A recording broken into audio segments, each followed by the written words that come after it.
Welcome to Passport and Profit. Today I'm going to give you a comparison between an import car and a local made in UK car. Even though the brand is Japanese but is made in UK and the manufacturing country is UK, because the Nissan also have a plant in UK. Also Toyota has a plant in UK, but I will explain you differences in future videos why, even though the Toyota makes its own cars in Japan and UK, but why we prefer the imported ones.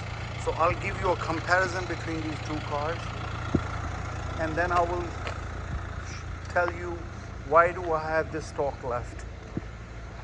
About 7 to 8 years ago, I started with one car business in UK with one car, and I have grown to 100. I created a 100 car business from one car, and I went well over 100, but then COVID came, and then around COVID I had about 105 cars.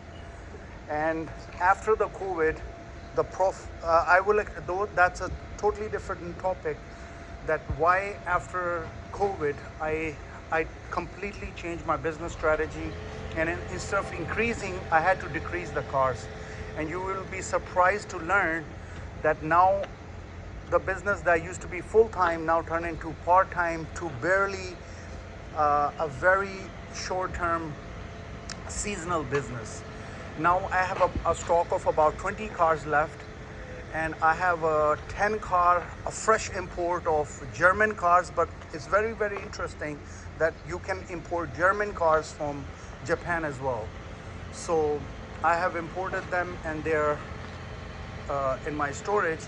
But I'll give you, it consists of brands like Audi, Mercedes, BMW, Volkswagen. I'll give you the analysis of those cars in later videos, but today I'll explain you about this business in general.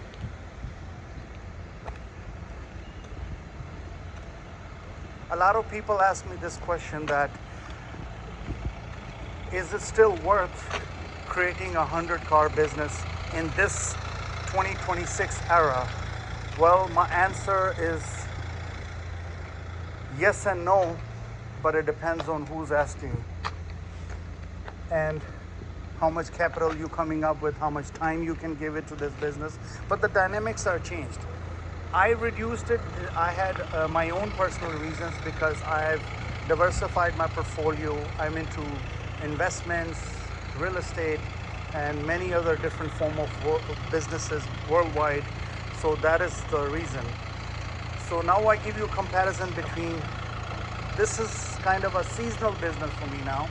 I just do it like about a couple of months in a year. So the comparison is, this is a UK model car. By the way, I have sold over 300 cars myself.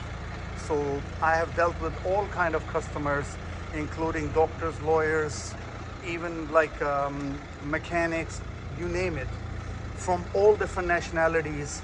I dealt with almost 50 different nationalities in customers, and I used to have about 70 mini cab business.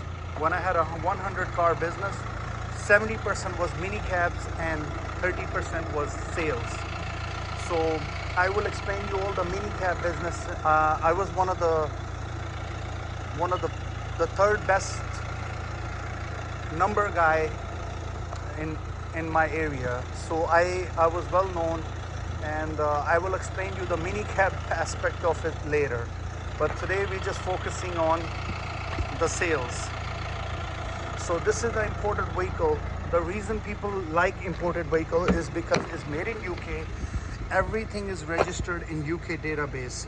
So any person who wants to know anything, because one of the cars made in UK, everything is registered in UK system, like their DVLA system, driving vehicle system, motor vehicle system. But the problem with import cars is they have to be registered. When they come to UK, so you have to do all the paperwork.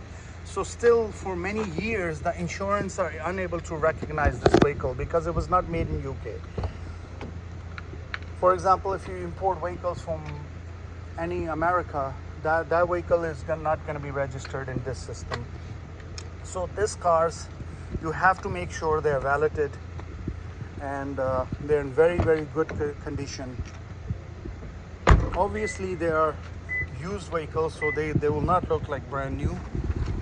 So this vehicle, the mileage is very important in these vehicles. For example, this is 177,000. By the way, I have sold almost over 100 of these vehicles. So these cars, the highest mileage I sold is 300 plus 300,000.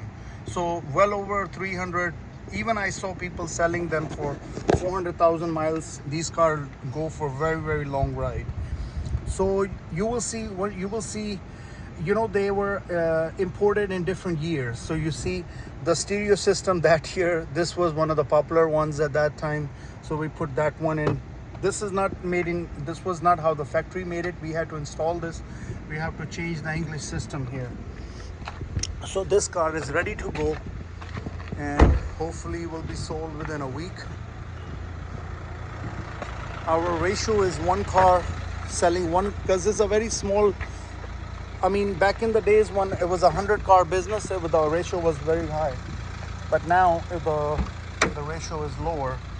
So this one is a lower mileage, 60,000 mileage. So you have to make sure these sales car, customers do not like very, very high mileage. Those are very, very normally a private sellers. But the dealers, when the traders mostly they buy, they want to prefer, you want to avoid bad colors like red, yellow, because those are very, very, there's very small audience for that color, like 10%. Yellow,